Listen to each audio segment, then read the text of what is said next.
Foremost, I am an alcoholic, and I want to share with you I have multiple addictions. And it's clear as I see through my spiritual eyes how many attachments I have in my life. So if anyone is here who may have an addictive mind, as Cal would say, welcome home. At this point, when we're talking about expanding God consciousness, any attachments blocks our way or our channel to this higher power.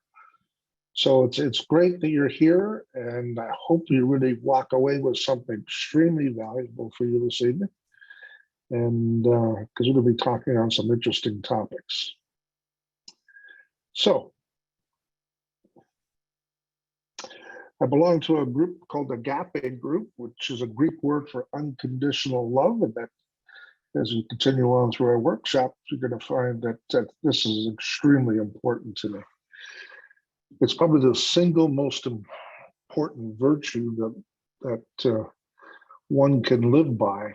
And if that is a high priority, a lot of other things kind of fade away. A lot of distractions and anxieties and upsets kind of fade away when love happens to be a high priority in one's life.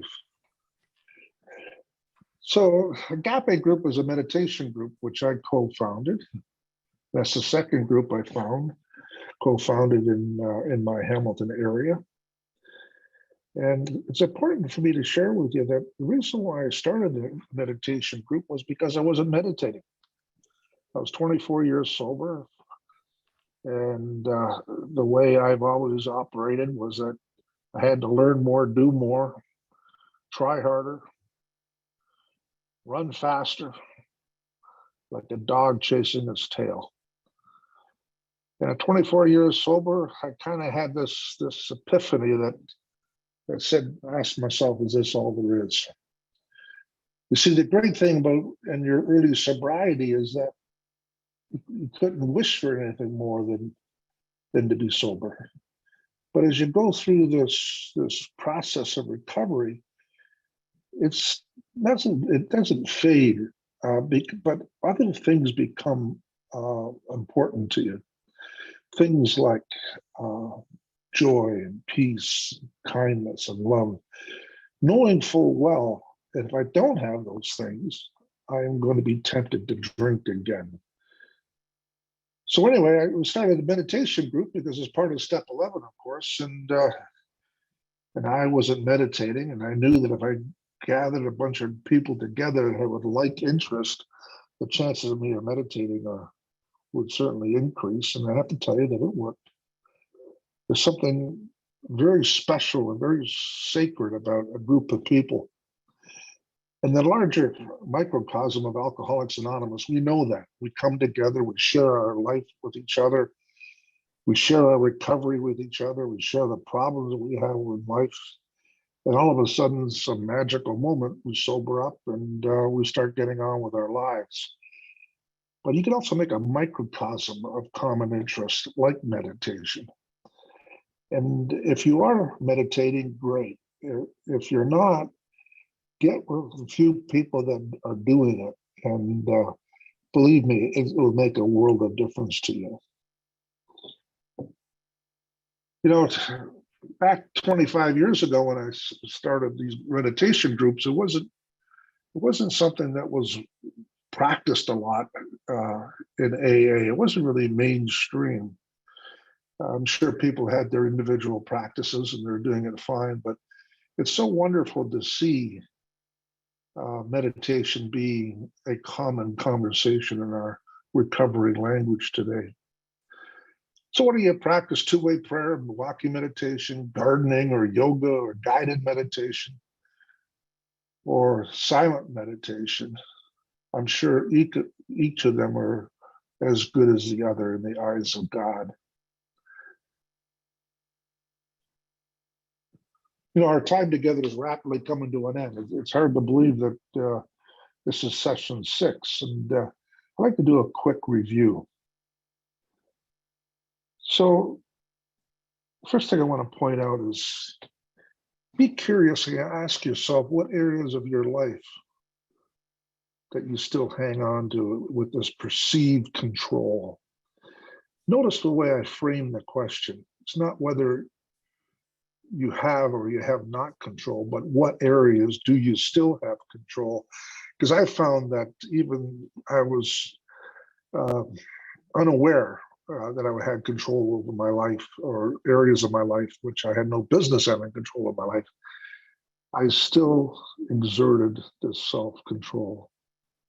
And it wasn't until I continued to do work in the step 10 that I began to see areas, as I heard it in my language, that I wanted to be God. And there's two things you'll notice about things around God. Either I'm trying to avoid it or I'm trying to play it. And neither one of those two things really work. So let go of those areas of your life. They're one at a time. I mean, there's no rush, but just work a little bit on letting go and begin to see what it was like in step 1 when we talk about powerlessness and our life was unmanageable. See, I don't know if it's because I was sober for 50 years that the first part of step 1 is so obvious and so clear. Either you're powerless over alcohol or you're not. Either you put the plug in the jug or you don't. That's a very clear decision. I'm not saying it's easy, but it's clear. On the areas of unmanageability of one's life, I grew to understand that my unmanageability had to do with my drunkenness. Now, no one told me that, but that's how it kind of played out for me. And what I've come to learn is no, it's the unmanageability while being sober that I had to look at. And I had to start separating these ideas of what I could manage and what I couldn't manage. I don't know about you, but I suffer from illusion. I have a hard time dealing with reality. I kind of create my own reality. And so I went around my life attempting to change things that I couldn't possibly change. I didn't have the resources, the ability, and my self-will to change them, and yet I continued to do it much the same as I did when I drank. So be curious, have a look, notice areas of your life that you're still trying to control. And one way to look at it, what areas of your life do you find frustrating or worrisome or preoccupied? Those are clues that you may be exerting control or perceived control. I want to make that point. You never really have control over the things you can't control. But somehow or another, one would think that I have to give up control of that part of my life when you never really had control of it to begin with. That's the reality of the situation. And I often think about, how do I know that? Well, I know it because I'm not entitled to another breath. I have no control over that. I can't tell you how long I'm going to live. I can't tell you what's going to happen next in the world. I can't tell you the next time I have an argument with a friend. There seems to be so many uncertainties in life that I had to come to realize that I couldn't exert control over it because life is unpredictable and uncertain. But as human beings, that makes us very uncomfortable, doesn't it? To be in a place of uncertainty, to be in a place of maybe confusion. And the great middle-aged author of a book called The Cloud of the Unknowing realizes and had the perception that, you know what, we are in a cloud of unknowing. We just don't know how our lives are turning out. And it's okay to be uncomfortable with that, except when we try to put things into silos and label them quickly so that we can set them aside and perceive that we have control over those things. That is not reality. So keep looking, keep looking, keep noticing.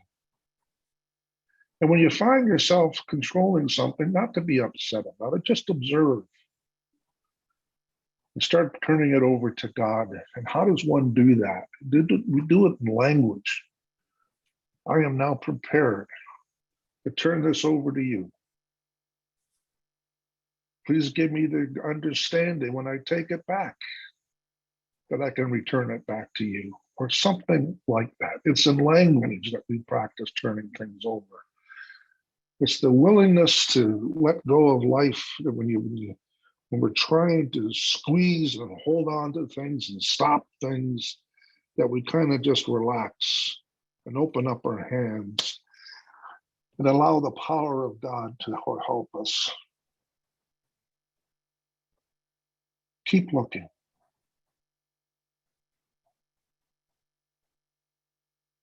We talked about practice before prayer, or even time with a sponsor or a sponsee, about emptying yourself. I find this is a very powerful habit to get into.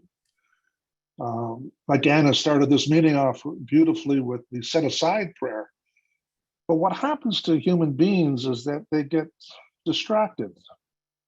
And all the prayer has been prayed, some of us may have been not really listening or paying attention to something else.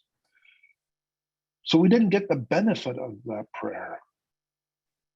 Make it a habit, and again, through language, to let go of all preoccupation, conclusions, bias, prejudices, judgments, and lean in and engage and become available. Can you imagine being in a conversation or being in a prayer period where you're 100% available, that you're engaged so totally, you forgot the amount of time that you're in? This is what it's like to empty oneself. And now you can just simply say, once again, I'm willing to let this all go for the moment. You don't have to let it go forever. You can just let it go just while you're in this prayer period or in the meditation or you're talking to somebody. And just free yourself of all that preoccupation and worry and frustration and concern and become totally available. You know, we prepare for prayer by reminding ourselves that God is the power and not me. Again, the risk here that for me is that I play God an awful lot. I think I know what my life should look like, or what I want eliminated, or what I want to gain. And I start telling God, I want these things to live my life this way. I'm playing God. There's a sense of control and managing around that, as if to say, I know what's better for me than this God.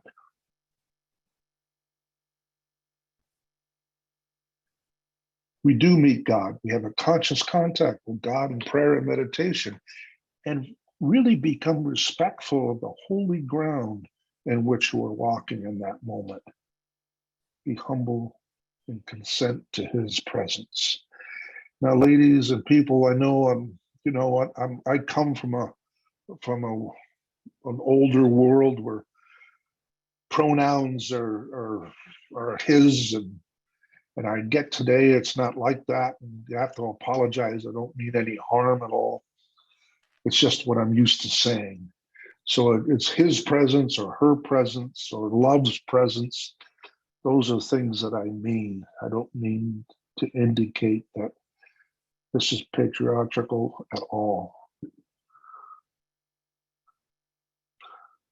We talked about the use of constructive imagination. In other words, of saying that is we raise our hearts and our minds in prayer. We don't just say the words like we're reading a set of prose or a poem. we develop this encounter, this back and forth, this love story by using our constructive imagination. Now, we have some inner senses as well as outer senses, and I know we're very familiar with the outer senses, but talk less about the inner senses, like memory and reason and logic. And one of those inner senses is constructive imagination.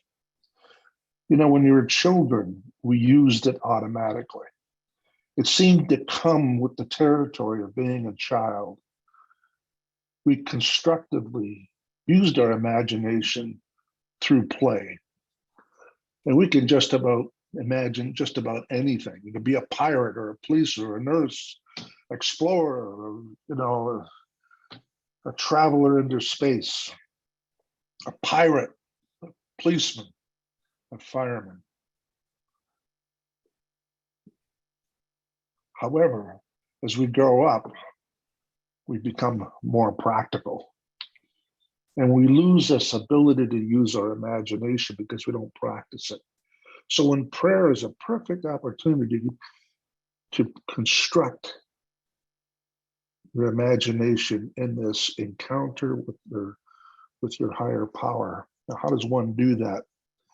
Well, I often, when I pray, I think about if I was sitting beside my higher power, what would that higher power look like? I look into his eyes, see his hair. I listen to the tone of his voice, and I start a conversation, and I'm listening for the tone. I'm using all my senses. Maybe I feel the sun coming down on myself and during this conversation. I feel the wind blowing on my face. I listen for an accent. I make it as real as possible so that I can have this encounter, this exchange. And the more detail I can put into it, the better result I get out of this prayer. So fill your senses. Try this in constructive imagination. And see if that really makes a difference. I had to learn to trust God. God is fashioning my life exactly as it was meant to be, rather than me trying to force a life that I want. See, again, we're going back to letting go. Be comfortable with unknowing and allowing God to fashion me or you in the way in which God has always intended us to be. We get a clue on that in step 2, by the way, because we talk about restoration. Restoration has to do more about returning back to the original state rather than creating something new. So our great second step is an indicator that we can be restored to the way we've always intended to live our life before the age of reason.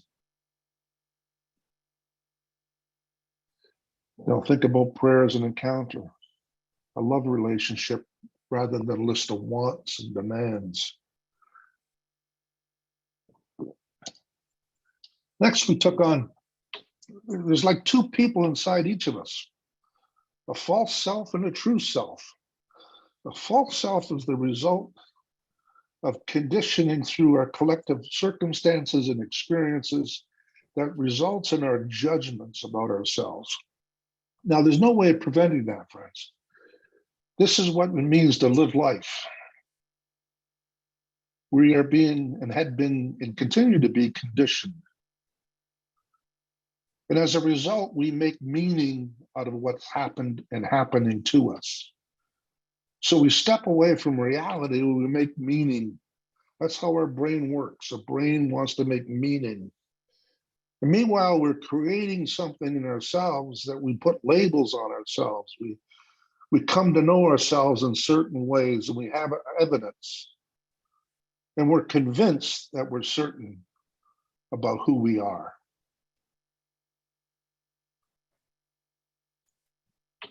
But this isn't the intended person that God created.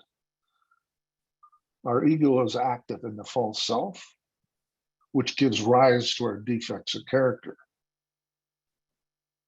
And this is the place where most of us recognize who we are by the labels in which we've given ourselves. See, what happens in life is this. It's called a confirmation bias. So if I say I'm a procrastinator, as an example, I am a procrastinator, my brain looks for confirmation or evidence to confirm that's what I am. My brain does not usually look for contrary results, like all the times I've done things on time, as an example. And I continue to do things on time. The brain just looks for evidence to support my decision about who I am. And sure, I did procrastinate, but I'm not a procrastinator. There's a distinction between identity and having something. Identity and having something. We collapse these ideas. So I'm an angry person. No, you probably have anger, but I'm sure there were times when you were patient. And what we want to do is start to begin to open up this idea of these labels we place on ourselves as not being as certain as what we think they are. We want to be undecided a little bit. Sure, there are trends, there are defaults, and it's okay to express them that way, knowing full well there are other times when we're not that. And I'm going to give you the reason why in a few moments. It's the difference between, let's see if I can express what I'm trying to say to you. Just give me a moment to collect my thoughts.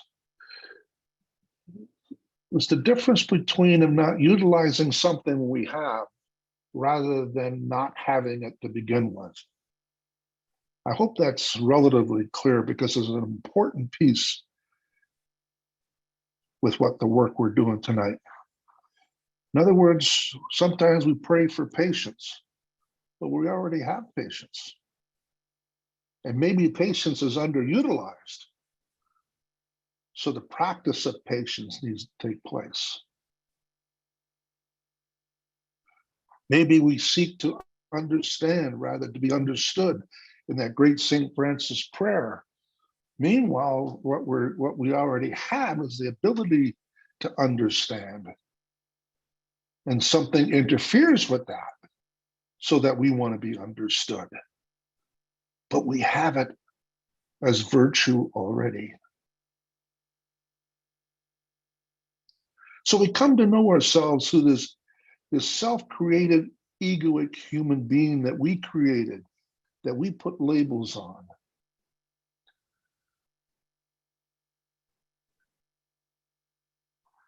So there we are in quiet desperation, dissatisfied at our restlessness, irritability, and discontent. And then we attempt to change. Many of us attempt to become better people, built in the foundation of false selves.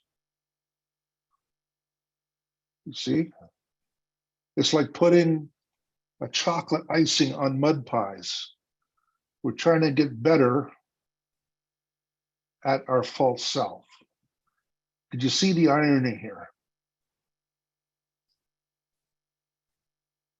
This always reminds me about an elastic. You know, your elastic, you can stretch, but the elastic has a memory, and it always wants to return to its original state. So as long as I'm applying my self-will effort, trying to change my ego, and I stretch it, I may get some results.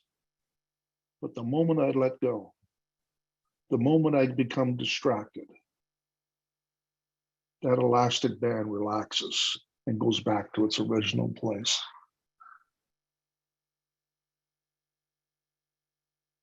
It's a zero-sum game.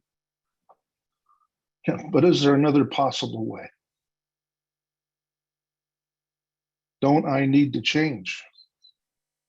Doesn't it take effort? And maybe it's not about changing in a sense of being different. Maybe it's more about shifting. And that may be much easier than you think. So let me tell you a story. Friends, look, I'm not here. It's not my intention for you to believe in the Bible. It's not. But the Bible is rich in stories about a human journey. And that's how human beings learn. They can learn through stories. So at that level, I want to share a Bible story with you. Just take the religion out of it. And hopefully nobody could be bothered by my story. It's not what I want to do. But I want you to appreciate another way of being happy, joyous, and free. So there's a prophet, Ezekiel, wrote in his chapter 10, around 593 to 571 BC, almost 3,000 years ago.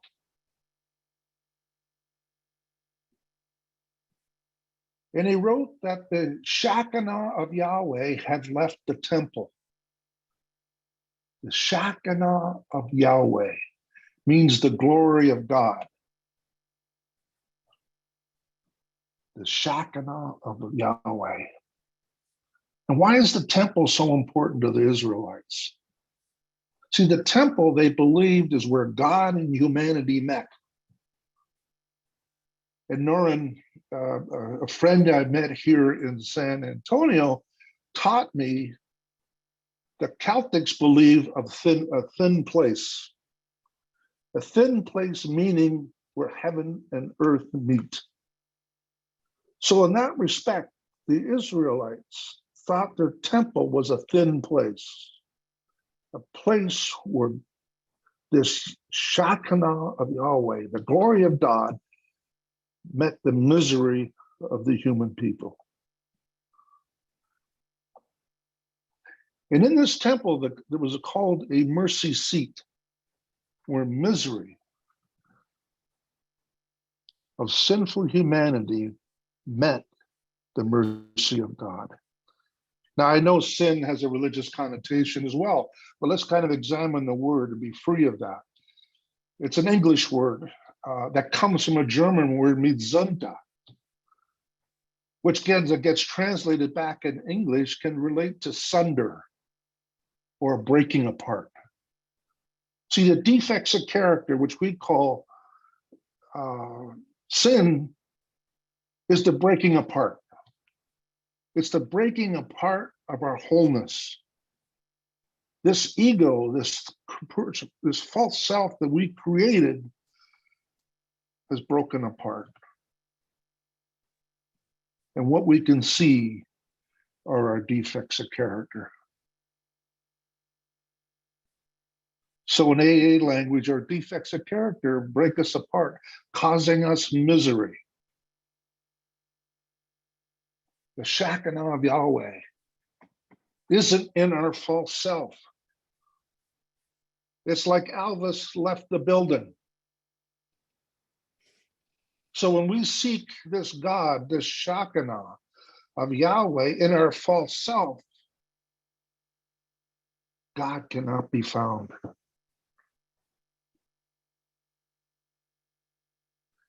See, the Shekinah of Yahweh is in our true self, sitting on the chair of mercy, lovingly, quietly, patiently waiting for our return. Where is our temple, you may ask? It's in meditation. That's where we meet the Shekinah of Yahweh. That we finally give our mercy, or our misery rather, to the mercy of a higher power. Misery and mercy meet. And as St. Augustine once said, misera et misericordia, meaning misery and mercy actually touch. So what has that got to do with this conversation? Almost 3,000 years ago, this prophet said that. What does that do with us today? See, our solution to life's difficulty isn't in our effort or in our self-will, but rather than in the forgiveness and the mercy of our Creator, of our God. Once again, what prevents us from experiencing the forgiveness of God is judging ourselves. Why is judging ourselves so challenging? Because I play God when I judge myself. And it sounds like this: I should do that. I must do this. I need to be better at that. I can't do this. These are all judging statements. And what I'm doing is I'm scapegoating, I'm blaming myself. And I'm playing God in my false self. Our job isn't to weaponize our self-judgment. That's not the work that we do here. It's more about meditating in a secret place, our temple, consenting God to be God. So, will I be a hole in a donut? Can I trust my higher power to do for me what I want to be done? You can see where I'm heading with this, can't you? I must drop the control. That my life isn't the way I imagine it or demand of it. That there is a better plan for me. And I need to learn to surrender deeply and to follow in this holy temple we call our bodies, this encounter we call meditation, so that we can be healed at the deepest possible level. So our talk tonight has more to do with shifting focus rather than changing something to be different. Not to be born anew, but to be restored. So what's the difference with these two approaches? See, egoic change is building a foundation of straw. If anybody has tried to do some real deep self-improvement around identity, beliefs, I'm sure they're going to confirm what I'm about to say to you. And it's very challenging and difficult and requires a lot of energy and a lot of time. And the moment you let up on that, just like that elastic band, I return to the original state, the default state of my ego. It is attempting to have power where I admitted I have no power. See, going back to step one, either I'm powerless or I still have power and demand control. I can't have it both ways. What way is it for me? Am I powerless? And if I'm powerless, I need to surrender. And not at some superficial level. I need to dive into surrendering every day, because I find new things that I'm still trying to control. You hear it in my language. I hear it all the time.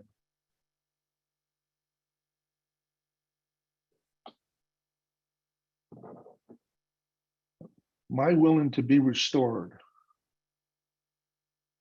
or change the way I think I should change? It's a fork in the road. I can't have it both ways.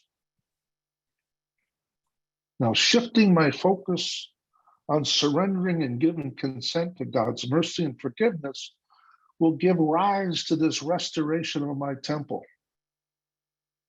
That thin place where I can be with that Shekinah Yahweh. Having that restoration brings me a zest for living, a kindness, a love, a compassion, an understanding and effectiveness to connect to others. You see, I'm a very dangerous person. Weapon with the deep love of God, desiring to connect with others.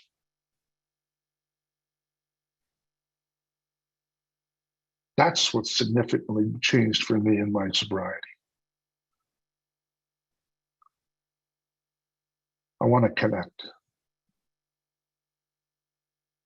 I want to have an encounter with people like I have an encounter with my God through meditation. I want to have the same encounter with people. And I want to have the same encounter with myself. No more criticizing or self-condemning or beating myself up, as we say in today's language. You know, I always love people that say, I used to beat myself up. Then they start going ahead and telling how they're beating themselves up. You know, it's amazing to me when I hear that, because it's so obvious, and yet they can't see it.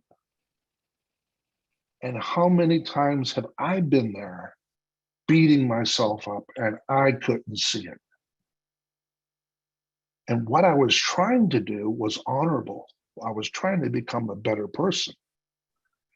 I just was going about it in the wrong way. So is there such a thing as self-improvement? Absolutely. Do we need skill development in the world? Absolutely. But it's different than attempting to change my identity. Things like self-centeredness. You see, I have got to live in both worlds. I have got to live in the exterior world, and I have to live in the interior world. I can't operate one without the other. It is a mutual dance. What makes this whole situation powerful is I get power from meditation, from this God, so that I can go out and become an effective human being, that I can thrive and flourish in this world, that I can be free finally of the attachments that prevented me from living and experiencing life the way in which our lives are always intended to be. You see, when we drank, there was a hidden secret there. We knew that there was something more to life than what we're actually living. And we sought that solution in alcohol. We were confused because it isn't the solution, but it is this longing and desiring for this God that we've always had, so that we can live life in color.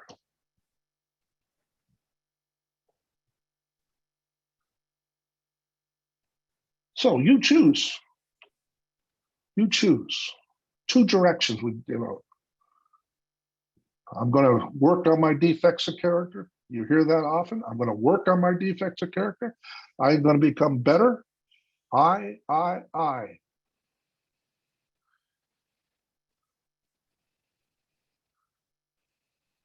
When I start saying I like that, I'm playing God. Are you?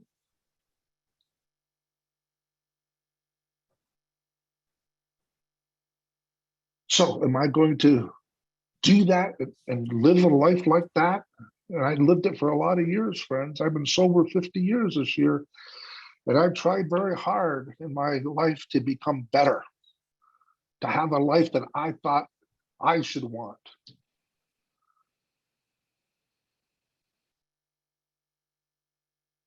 And it was temporary.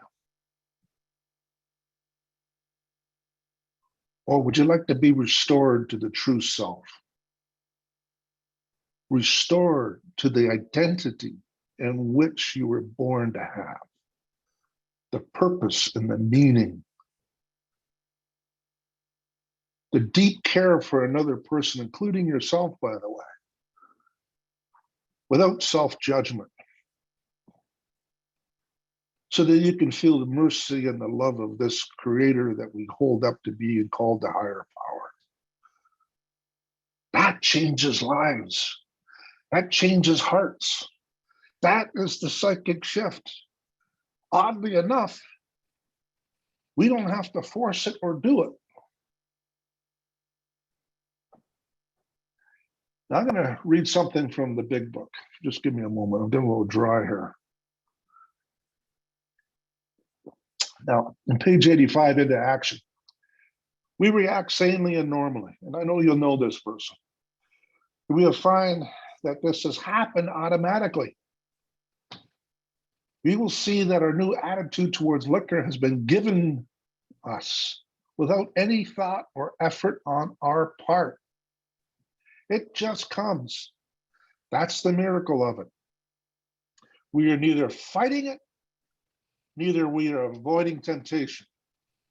We feel as though we had been placed in a position of neutrality, safe and protected. We have not even sworn off. Instead, the problem has been removed. It does not exist for us. We are neither cocky nor are we afraid. This is our experience. That is how we react, so long as we keep in fit spiritual condition. Now, I understand that the quote speaks directly about liquor. But could we trust that this principle could operate with all our defects of character? Is it possible that something could happen to us in the periods of surrender and abandoning ourselves, the periods of letting go deeper and deeper? Could our minds be placed in a position of neutrality against these defects of character, which we have been walking around in restlessness, irritability, and discontent, or silent desperation? Is it possible? Well, I say yes, it is. I think about, how does love act? I speak about this love story that we have with this creator, and I'm really just trying to show you the power of love. So how does love act? What does it look like? What does it sound like? So this week, I was on the phone with a lady who was going to do my income tax. She never met me, although I've been doing business with her firm for quite a while through one of her past employees. And she asked me, was I a senior? And I said I was. She thought that the way, and she must have seen something on my previous taxes that would indicate that I was a senior. She says, John, I can't believe you're a senior. You sound so young. I said, I'm 74 years old. I'm well into being a senior. See, that's what love sounds like. It's a zest for living, an enthusiasm, no matter what age you are. It is the gladness that comes out of our hearts when we see somebody, when we welcome them and invite them. We look them straight in the eye and we talk about, the recovery process. We're talking to another possible AA member or a new AA member or an existing one. We're unafraid. We're vulnerable and open. We understand, we appreciate the presence of the person in their experience. This is what love does. Love gets us excited about living. And as a result, we become free. Free. I have these kinds of things happen to me all the time. A few weeks ago, I was talking about the supermarket.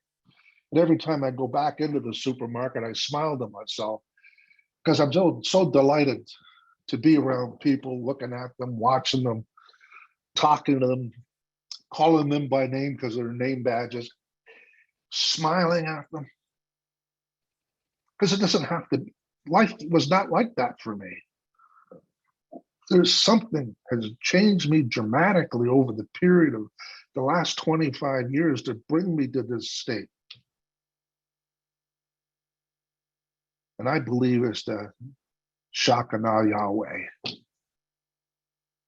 in this chair of mercy, taking my misery in the great steps of 6 and 7. That's the chair of mercy.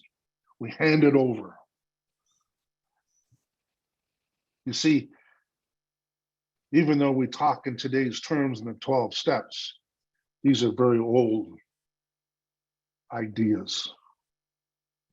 They're old experiences. And that's what's so beautiful about the human journey. We can look back and hear the stories of what's possible so that we can understand what's possible. Friends, there's two ways of doing this. One takes a lot of effort, a lot of strain, a lot of pressure, a lot of frustration, or there's a surrendering. There's time having an encounter and letting go and allowing God to work this beautiful mercy, teaching us how to love so that we can love other people, learn to love ourselves. Can you imagine how effective you're going to be when your heart is filled with this love? And what do we have to do? We don't have to earn it. We don't have to merit it in any way. All we have to do is let it in. All we have to do is be grateful for what we have. Not for what we can get, but what we can give. As we're rounding up this workshop series, it's going to come down to what are we willing to give, not get. See, the antidote to self-centeredness is giving. You can't give what you don't have, by the way. But once we have it, you can't keep it. You need to give it away. And the more we're able to give it away, the greater, the deeper that this love relationship will happen. That's paradoxical. It doesn't make any sense. So friends, as you go out here after this workshop, think to yourself, what am I going to do? Which way am I going to handle it? Make a decision for yourself on what kind of experience do you want. Make up your mind to surrender or not. Deeper than you ever have surrendered before. And you'll come to know very clearly what's available to you in this love affair. You know, it's a joy to be with you. And I never know how long to write these things because I don't want to go over too much. I think I cut it a little bit short tonight. But anyway, saying that, I'm going to pass it over back to the team so they can set up the question and answer.